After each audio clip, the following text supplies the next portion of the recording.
tadi Prof bilang kan ada dua kesalahan teknis ya, dan non teknis. Itu salah satunya margin error.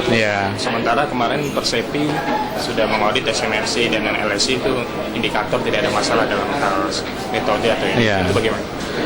Saya kan nggak tahu di dalamnya ya. Saya hanya melihat ketika mereka mempublikasikan di media itu, mereka mengatakan hasilnya ini dengan margin of error 1%. Itu yang saya katakan salah. Karena dengan sampel 2000 margin of errornya kira-kira 2,8. Kalau itu dengan tingkat kepercayaan 95%. Kalau tingkat kepercayaan saya mau naikkan lagi 99%, itu margin of errornya lebih tinggi lagi. Nah, jadi saya hanya melihat dari apa yang mereka publikasikan. Mereka publikasikan mengatakan calon nomor 1 dapat sekian, calon nomor 2 dapat sekian dengan margin of error 1%. Nah, itu yang saya bilang nggak benar. Tidak ada satupun survei yang benar. Semuanya mengatakan 1%. Padahal kalau margin of error 2,8 ya dalam statistik itu, kalau perbedaan antara dua itu lebih dari dua margin of error itu nggak bisa diambil kesimpulan. Jadi kalau 2,8 berarti kan kalau selisihnya di bawah 5,6 itu nggak bisa disimpulkan siapa yang menang siapa yang kalah. Ini semuanya manipulasi. Saya tidak mengatakan manipulasi ya, karena kan saya hanya melihat apa yang mereka umumkan, bahwa yang mereka umumkan, mereka mengatakan hasilnya begini dengan margin of error 1%. Itu yang menurut saya secara statistik salah, karena margin of errornya tidak mungkin 1%. Tapi kalau mungkin internal report mereka mengatakan 2,8 ya mungkin saja. Jadi kalau yang diaudit kan barangkali laporan yang internal mereka yang dilakukan. Tapi yang dipublikasikan di media kan hasilnya dan margin of error 1%. Kan begini ya, saya menilainya kan dari sisi ilmu ya, tidak menilai dari sisi kredibilitas ya. Dari sisi ilmu, bahwa kalau mereka mengatakan bahwa dengan sampel, kan sampelnya semuanya 2000 kecuali SMRC, Pak Saiful Mujani itu sampelnya 4000.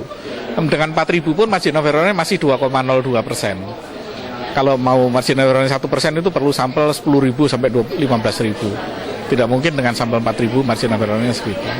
Nah, jadi ketika mereka mengatakan bahwa hasilnya seperti ini dengan margin of error 1%, itu yang saya katakan nggak mungkin. Margin of errornya nggak mungkin, bukan hasilnya ya.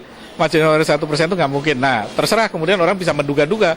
Kalau mengatakan margin of errornya saja sudah tidak benar, jangan-jangan hasilnya juga tidak benar. Itu kan praduga-praduga aja. Random samplingnya kan saya tidak mengikuti proses ya, tapi bisa terjadi kesalahan kan begini. Ketika seorang, kan itu kan melibatkan ratusan petugas ya untuk mengambil data ya.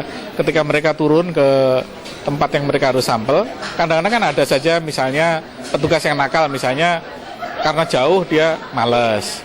Atau yang kedua dia punya preferensi. Preferensi saya ke yang nomor ini, maka dia mungkin lebih dekat ke yang disampel itu TPS-TPS yang banyak basisnya itu bisa yang kedua. Kesalahan ketiga bisa saja begini, ketika dia mau lakukan pengambilan data, misalnya perhitungannya belum selesai, tapi kan dia harus ngambil data di banyak TPS, dia nggak mau nunggu kan, ya sudah apa saja. Jadi kesalahan-kesalahan tanda teknis ini bisa terjadi banyak, dan itu bisa menimbulkan kesimpulan yang salah juga. Kalau pidana itu kan menurut Pak Ucok tadi kan yang melanggar berbagai macam perundang-undangan ya. Kalau masalah statistik kan nggak bisa dipidanakan. Masalah statistik kan mengatakan kesimpulannya nggak benar, paling begitu aja. Karena di dalam dunia ilmu itu kan nggak ada salah masuk penjara. Dalam ilmu orang boleh mengatakan apa saja. Yang penting misalnya saya mengatakan bahwa saya bisa terbang gitu kan, secara ilmiah itu nggak benar. Udah selesai, nggak bisa saya di penjara. Ya di penjaranya bukan karena itu, sanksinya karena pelanggaran-pelanggaran yang lain, misalnya kebohongan publik bisa, atau nanti menghasut sehingga terjadi kerusuhan bisa, gitu. Tapi bukan karena itu, bukan karena statistiknya.